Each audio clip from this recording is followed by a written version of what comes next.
Tennis doesn't have the following that baseball or football does, but the U.S. Open, which opened yesterday and runs for 2 weeks, brings in more money every year than the Super Bowl does. An incredible stat. So what is the drama this year that's bringing fans out to the tennis center? Joining us now is sports radio host Jason Page with all the juicy drama. Hey there, Jason. How we doing? Pretty good.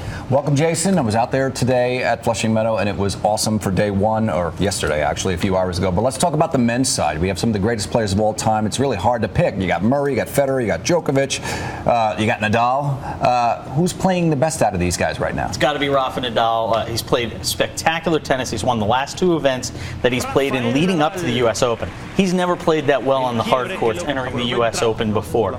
You still have to look at Federer, obviously, Djokovic and Murray as well. But Rafa Nadal right now, hands down, playing the best tennis of his life. And a lot of it has to do with serving. You don't normally think of Rafa Nadal as a great server. You think of him as a great return of server, a guy who can chase down any ball. But right now, Nadal, from a serving standpoint, is playing about as well as he's had, and he's shortening points. And when you've had the issues with his knees that he's had, he's got to shorten points on the hard courts. That surface beats him up like no other.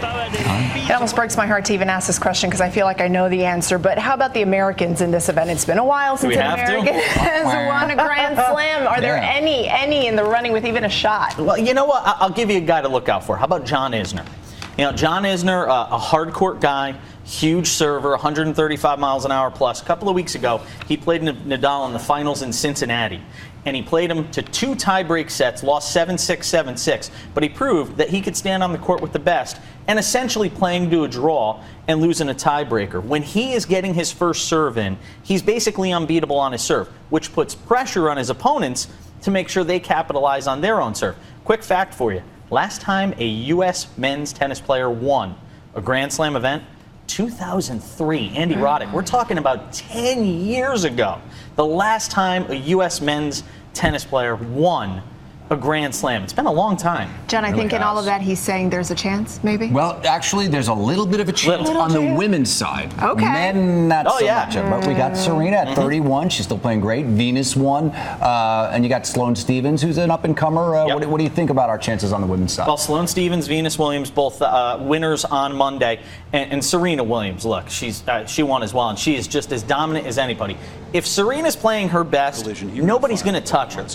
If Serena plays her B game, she's probably going to win the U.S. Open. There's really not a lot of people who can compete against her. Again, a couple of weeks ago in Cincinnati, Victoria Azarenka was able to beat Serena Williams in a final. That's only happened a couple of times where Serena gets to a final and loses. Azarenka was able to beat her. She could be a force to be reckoned with in this tournament. Keep an eye on her.